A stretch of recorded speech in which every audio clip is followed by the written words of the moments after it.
It was Christmas Eve, and the air in our house crackled with forced cheer. The dining table was a stage set for perfection, roast beef steaming under soft lights, mashed potatoes piled high like snowdrifts, and cranberry sauce glistening like rubies. But beneath the surface of this picturesque holiday scene lay something darker, something unspoken. My twin sister, Claire, sat at the center of it all, glowing as she unwrapped her gift, a brand new MacBook, sleek and expensive, wrapped in silver paper that shimmered like a trophy. Mom beamed with pride, calling Claire our shining star, while Dad nodded approvingly. And me? I sat there unnoticed, my plate untouched, watching as Claire squealed over her present. When it came time for me to receive a gift, there was nothing but silence. No box tied with ribbon, no thoughtful gesture. Instead, Mom patted my hand and said sweetly, almost dismissively, "Oh, Ava doesn't need gifts. Just watching her sister open hers should be enough." Her words hung heavy in the air, dripping with condescension. They weren't meant to comfort. They were meant to remind me of my place. The invisible twin, the one who didn't deserve recognition because she wasn't sparkly enough. Before dinner officially began, Mom tried to salvage the moment by asking everyone to share what they were most grateful for this year. One by one, they spoke. Claire thanked the universe for manifesting her dreams, and apparently, her MacBook. Dad mumbled something about health insurance premiums being lower than expected, and even Uncle Leo chimed in about his new golf clubs. When it was my turn, I paused, letting the silence stretch taut like a bowstring. Then, with deliberate calmness, I said, "I'm grateful I've learned to stop hoping." The room froze. Forks hovered mid-air, wine glasses stopped clinking, and every eye turned toward me. For a brief second, I saw panic flicker across Mom's face before she laughed nervously, brushing off my comment as if it were some quirky joke. She quickly changed the subject, steering the conversation back to safer territory. But the damage was done. Later, as Claire proudly showed off her MacBook, she accidentally spilled cranberry juice down the front of her dress. Without hesitation, Mom leapt into action, dabbing at the stain with a napkin, cooing over how perfect Claire looked despite the mishap. Meanwhile, I sat silently in my chair, my food growing colder with each passing minute. No one noticed, or cared, that I hadn't taken a single bite. The room was still buzzing with Claire's squeals of delight over her MacBook when I reached into my coat pocket and pulled out the black envelope. It wasn't flashy, no ribbon, no tag, just matte paper folded neatly in half. I placed it on my mother's plate next to the mashed potatoes, as if it were another side dish she hadn't ordered but would have to taste regardless. "Something small," I said casually, taking a sip of my wine. My tone betrayed nothing, though my hands trembled slightly under the table. This moment had been years in the making. Claire leaned forward like an audience member at a live drama performance, her eyes wide with curiosity. "Oh, suspense," she teased, clapping her hands mockingly. But the smirk froze on her face as Mom broke the seal and unfolded the paper inside. The lights from the Christmas tree blinked softly behind us, casting shifting shadows across the room.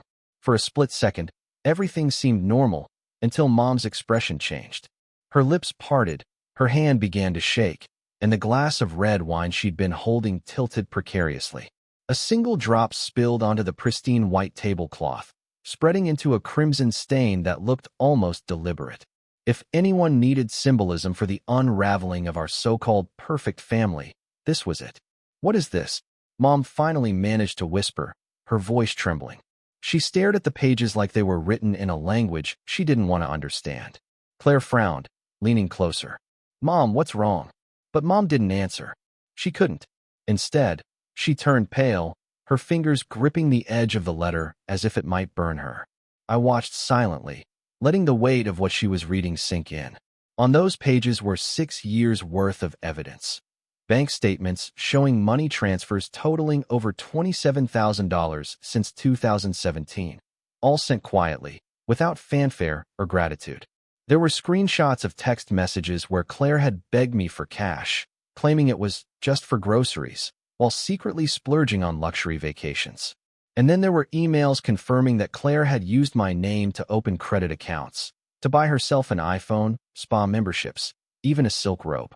Worse yet, these transactions had been co-signed by none other than Mom herself, who now sat frozen in horror.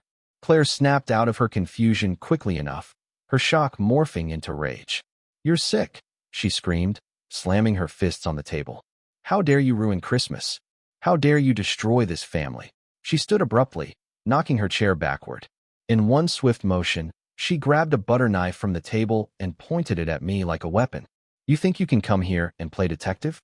You're disgusting." Dad, who had spent most of the evening scrolling through his phone, suddenly looked up. His normally quiet demeanor shattered as he erupted. "What are you doing, Ava? Do you realize what you've done? You're destroying everything we've worked for." He slammed his fist on the table, making the glasses rattle. For the first time that night, I laughed, not out of amusement, but disbelief. "Worked for?" I shot back, my voice sharp enough to cut glass. "We're hidden behind lies. All I've done is expose the truth. Don't act like you built something worth saving." The tension in the room was suffocating. Claire's face twisted with fury, tears streaming down her cheeks as she shouted accusations about how ungrateful and cold-hearted I was. Meanwhile, Dad kept yelling about loyalty and sacrifice, words that sounded hollow given the mountain of receipts sitting in front of them. Mom remained silent, clutching the papers like a lifeline, her composure completely shattered. And me? I felt free. Free from the guilt they'd piled on me for years. Free from the expectation to stay silent and compliant. As chaos erupted around me, I realized something profound. Their anger wasn't about love or family. It was about losing control. They weren't mad because I hurt them. They were mad because I stopped letting them use me. The room was thick with tension, like the air before a storm. I stood there, my voice steady despite the chaos swirling around me. "You've been using me," I said, each word landing like a hammer strike. "This isn't a family, it's a hierarchy. Claire is your queen, and I'm just the engine that keeps her throne warm." Uncle Leo, who had been quietly sipping eggnog in the corner, suddenly slammed his glass down on the table. His face flushed red as he pointed a finger at me. "How dare you ruin Christmas like this? You don't have a heart, Ava. This could have waited until tomorrow." The room fell silent for a moment, all eyes shifting between him and me. His outburst felt like an attempt to rally the others, to paint me as the villain in their perfect holiday narrative. But I didn't flinch. "Tomorrow," I repeated, my tone icy but deliberate. "No, Uncle Leo, it couldn't wait. Because if tonight is about love and joy, then I decided to give you all one final gift, the truth." My gaze swept across the table, meeting every pair of shocked or guilty eyes. Some looked away, unable to hold my stare. Others glared back, as though anger could erase what they'd just heard. Claire, desperate to regain control, clutched her chest dramatically and gasped. Her legs buckled, and she collapsed onto the floor with a thud. Mom shrieked, rushing to her side. "Oh my God! Call 911, she cried, panic lacing her voice. For a split second, even Dad hesitated, unsure whether to believe the act. But I stayed rooted where I stood, arms crossed, watching the spectacle unfold. "Don't worry," I said coolly, breaking the frantic energy in the room. "I checked her medical records last year after she faked appendicitis to skip work. She's healthier than I am." The words hung in the air like a challenge, daring anyone to contradict me. Claire froze mid-groan, her facade crumbling under the weight of my calm certainty. Slowly, she sat up, glaring daggers at me while Mom hovered anxiously, torn between comforting her golden child and grappling with the reality I'd exposed. For the first time that night, I felt untouchable, not because I wanted to hurt them, but because I finally understood my own worth. They weren't used to being called out. They thrived on silence, on my compliance. And now, here I was, shattering their carefully constructed illusion. The cracks were showing, and there was no going back. The aftermath of that Christmas dinner hit me like a tidal wave. Within hours, my mother had taken to social media, posting a lengthy rant accusing me of being selfish and heartless. "How could anyone ruin Christmas like this?" she wrote, her words dripping with melodrama. The post ended with the hashtag #FamilyFirst, as if branding their narrative in bold letters for the world to see. It spread like wildfire. Friends, distant relatives, even strangers piled on, calling me ungrateful, cold, and toxic. My phone buzzed incessantly with notifications, each one more venomous than the last. One commenter wrote, "She's tearing apart her own family for attention." Another chimed in. Some people just don't know how to love. But the real blow came a week later when I received an official letter from the IRS. Claire, ever the master manipulator, had reported me for tax evasion, claiming the money I'd sent home over the years was undeclared income. I stared at the document, my hands trembling, not out of fear, but fury. Did they really think they could silence me by dragging me into legal battles? I hired a lawyer immediately, presenting every bank statement, email confirmation, and transfer record I'd meticulously saved. The case was dismissed within days, but not before costing me thousands in legal fees, a bitter reminder of how far they'd go to punish me for standing up. Moving to my new apartment should have been a fresh start, but it felt more like stepping into a war zone. Strange numbers flooded my phone with calls and texts, each message angrier than the last. "You're a disgrace," one read. "No wonder your family disowned you." Then came the night when a rock shattered my living room window. I froze, heart pounding, as shards of glass rained onto the floor. On the rock, written in thick black marker, were the words, "Family always comes first." I didn't call the police. Instead, I installed cameras around my apartment and reinforced the windows. Fear wasn't going to win. I refused to let them scare me back into submission. Still, sleep became elusive. Every creak of the building's pipes made me jump. Yet, amidst the chaos, something inside me hardened. They thought they could break me, isolate me, turn the world against me. But instead, they gave me clarity. For the first time, I understood the cost of freedom, and I was willing to pay it. The first letter arrived on New Year's Eve, a small envelope tucked among the usual stack of bills and junk mail. At first, I thought it was another solicitation, something to toss aside without a second glance. But the handwriting stopped me. Neat, deliberate, and oddly familiar. It was from Melissa, an old friend of Claire's whom I hadn't spoken to in years. Inside, her words hit me like a punch to the gut, but not because they were cruel. Quite the opposite. "Ava," she wrote, "I know this might be weird, but I saw what you did at Christmas dinner. You said what so many of us were too scared to say." She went on to reveal how Claire had manipulated and burned bridges for years, leaving a trail of broken friendships behind her. "You didn't just blow things up, you broke the spell," Melissa continued. "It gave me the courage to confront someone toxic in my own life. You gave me permission to walk away." That wasn't the end of it. A week later, my phone buzzed with an unknown number. Normally, I'd ignore it, but something told me to answer. On the other end was Lena, a former coworker of Claire's. Her voice trembled as she spoke. "I used to work with your sister," she began hesitantly. "She talked about you a lot. Not kindly. But after that night, everything changed." Lena recounted how Claire had tried to sabotage her career by spreading lies to their boss about her work ethic, all to secure a promotion for herself. "For months, I believed I was the problem," Lena admitted. "But then people started seeing her for who she really is. You showed them the truth, and it helped me realize I wasn't the bad one. She is." Hearing these stories felt surreal, like uncovering pieces of a puzzle I never knew existed. Each revelation painted a clearer picture of Claire, not the golden child or shining star, but a master manipulator who thrived on control.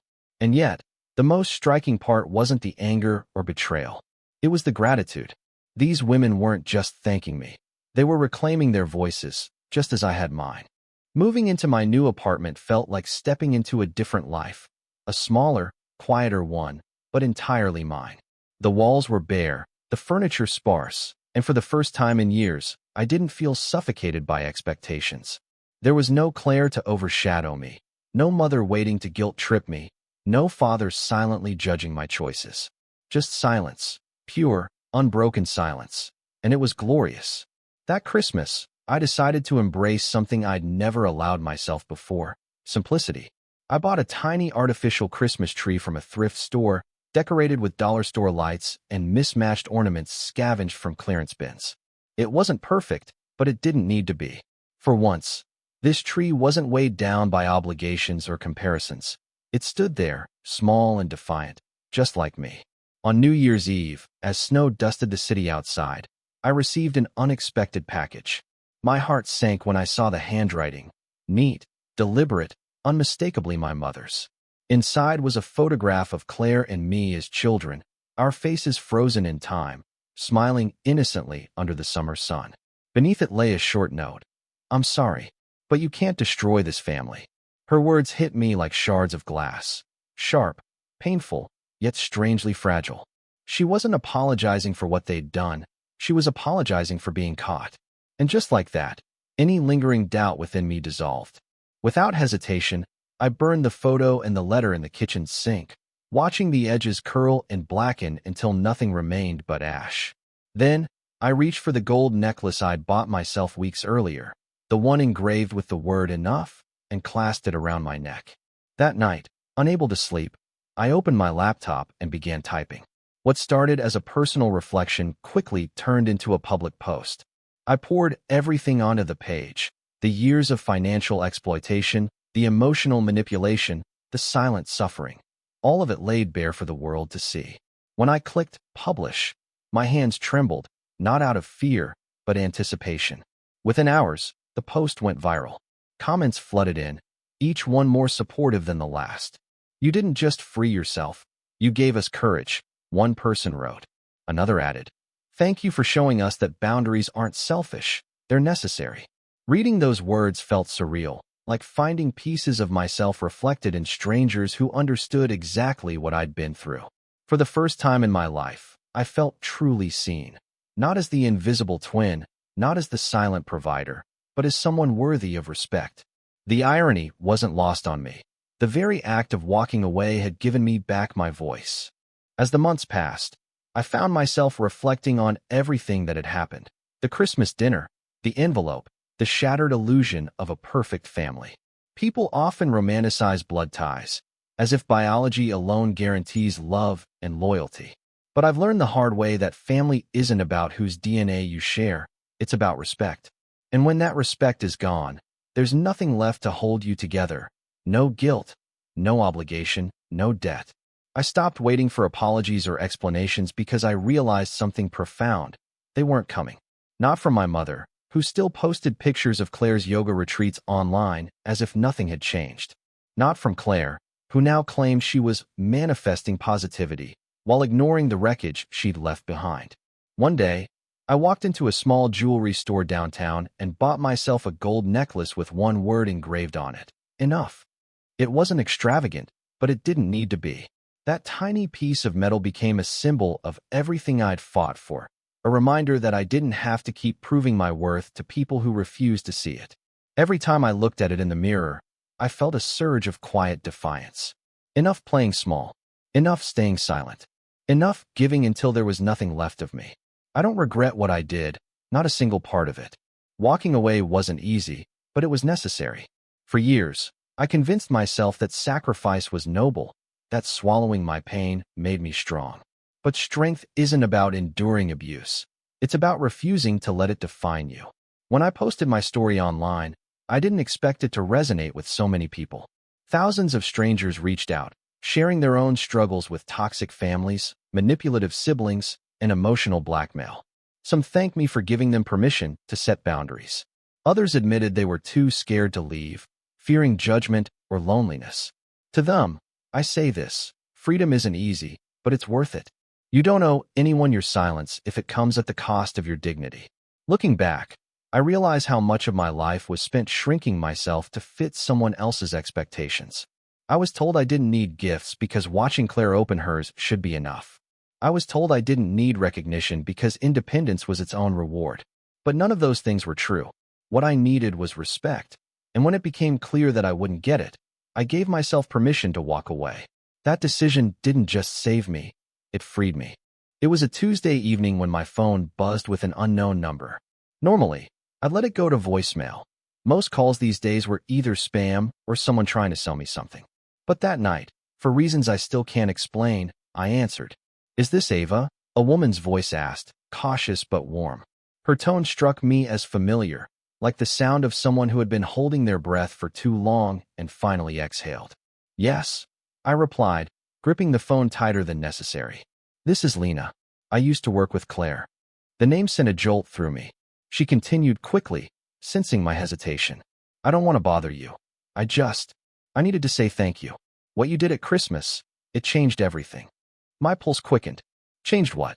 I asked, though deep down I already knew. She stopped showing up, Lena said softly. After your post went viral, people started seeing her for who she really is. Manipulative. Calculating. She thrived on control, always making others feel inadequate while painting herself as the victim. But then you exposed her. You showed everyone the truth, and suddenly, we weren't afraid anymore. Lena paused, her breathing uneven over the line. You gave some of us the courage to speak up, to walk away from toxic relationships.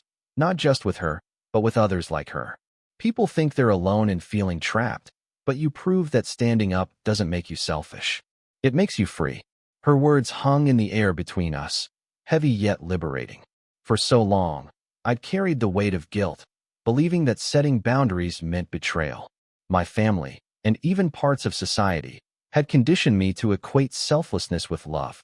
But now, hearing Lena's gratitude, I realized how wrong they were. Boundaries aren't selfish, they're survival. They're the lifeline you throw yourself when the tide threatens to pull you under. Hanging up the phone, I felt lighter, as if Lena's call had untied one final knot I hadn't known was still there. Over the months, I'd come to terms with walking away, from the financial burdens, the emotional manipulation, the silent sacrifices, but Lena's words crystallized something deeper. Happiness doesn't come from endless giving. It comes from knowing when to stop, from learning to cherish yourself before anyone else can.